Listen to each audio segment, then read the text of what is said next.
আমরা কি আমাদের অবস্থা পরিবর্তনের চেষ্টা করতে চাই? তাহলে প্রথম যে কাজটা সেটা হলো সময়কে মূল্যায়ন করা। কি কাজ ভাই? সময়কে মূল্যায়ন করতে গেলে মোবাইল ফোনের ব্যবহার, প্রয়োজনের অতিরিক্ত ব্যবহারটা বন্ধ করতে হবে। মোবাইল ফোনের প্রয়োজন যতটুকু এতটুকু ব্যবহার ঠিক আছে, এরপরে অতিরিক্ত ব্যবহার করতে যাবেন না। সময় নষ্ট হবে, মস্তিষ্কও নষ্ট হয়ে যাবে।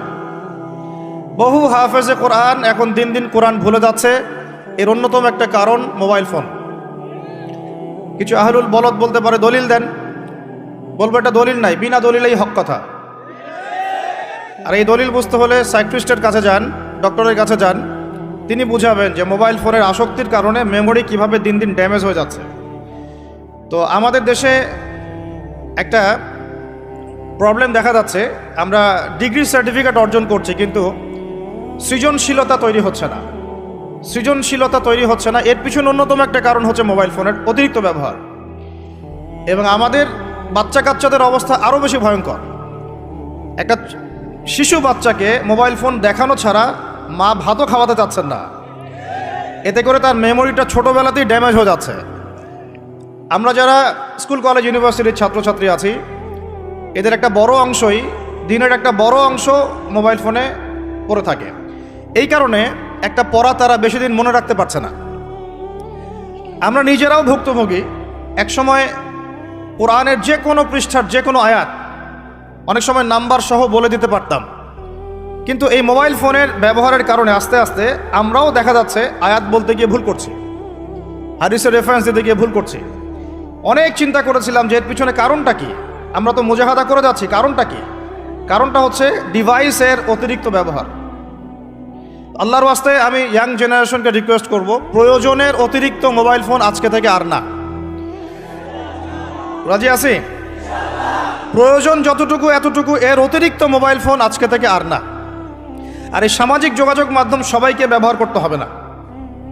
একটা বিষয় যদি সামনে চলে আসে, এই বিষয়টাকে নিয়ে সবাইকে কথা বলতে হবে না, সবাইকে পোস্ট দিতে হবে না, সবাইকে লিখতে হবে না, সবাইকে শেয়ার করতে হবে না। যারা ওই বিষয়ে বিশেষজ্ঞ তারা সেই বিষয়ে কথা বলবেন ইনশাআল্লাহ। যখন আমরা বিশেষজ্ঞদের থেকে সবার কাছে একটা দায়িত্ব দিয়ে দেই, সবাই যে যার মতো করে বলতে থাকে, তখন ওই বিষয়ের মৌলিকতা নষ্ট হয়ে যায়। এ কারণে আপনি দেখবেন বাংলাদেশের মতো জায়গায় এই জাতিটার একটা মৌলিক সমস্যা হচ্ছে, কোনো ইস্যুই 7 দিনের বেশি স্টে করে না। অক্টোবর মাসের শুরুর দিকে 3 থেকে 6 তারিখের দিকে আমরা যেভাবে হুরমাতুল আকসা, বাইতুল মুকাদ্দাস, প্যালেস্টাইন, গাজা, জেরুজালেম এগুলো নিয়ে যেমন সরব ছিলাম, আস্তে আস্তে আস্তে আমরা এগুলো থেকে দূরে সরে গেলাম, আমরা ভুলে গেলাম। কারণ কি? কারণ আমরা হয়ে গেছে একটা ইস্যু পাগল জাতি।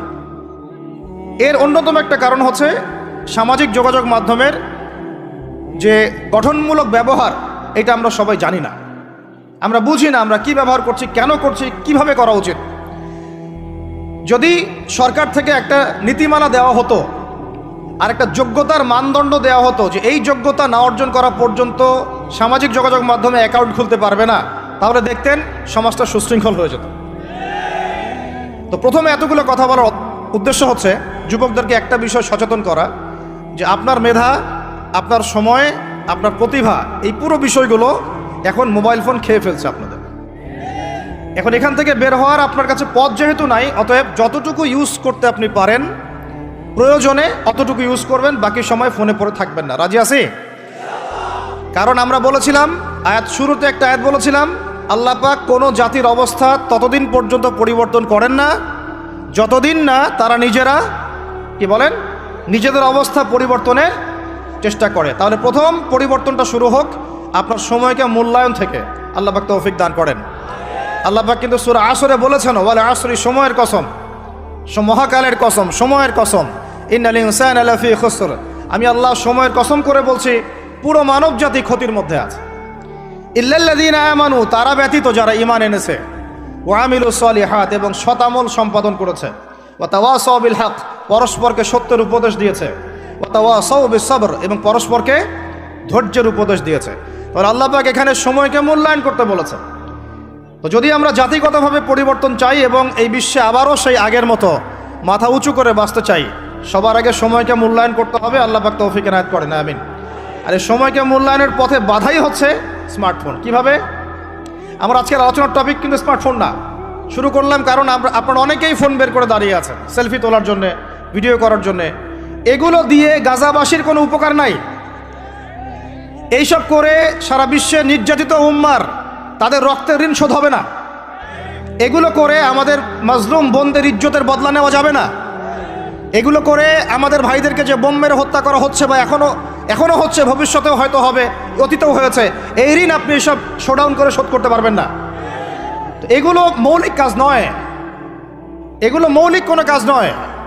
এগুলো বরং কোনো কোনো ক্ষেত্রে অতিরিক্ত শোডাউন করতে গিয়ে উপকারের চেয়ে ক্ষতি হয়ে যায় বেশি। কারণ আপনারা একটু চোখ কান খোলা রেখে দেখবেন, যাদেরকে নিয়েই শোডাউন বেশি করা হয়েছে আপনারা তাদেরকে আর ধরে রাখতে পারেন নাই। কি বুঝলেন কথা?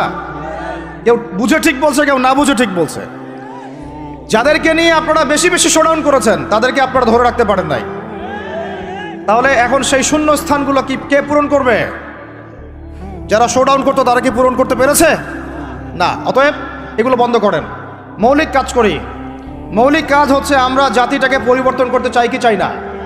পরিবর্তনের দরকার আছে কি নাই? আমাদেরকে সব কিছু সুন্দর চলছে?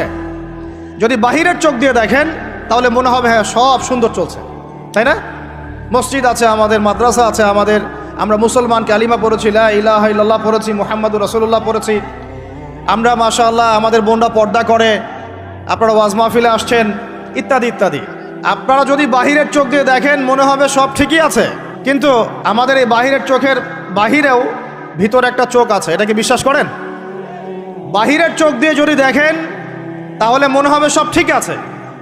যেমন মসজিদ আছে, মাদ্রাসা আছে, আমাদের ওলামায়ে কেরাম আছেন, আমাদের ইসলামের বই পুস্তক লেখা হচ্ছে, আপনারা নামাজ পড়ছেন, কেউ কেউ যাকাত দিচ্ছে, আমাদের বোনরা পর্দা করছে, আমাদের ভাইরা ওয়াজ মাহফিলে আসছে, এভরিথিং ইজ গোয়িং ফাইন। আপনার কাছে এটা মনে হবে যে সব ঠিকই আছে, তাই না? থিংস আর অল রাইট, সব ঠিক আছে।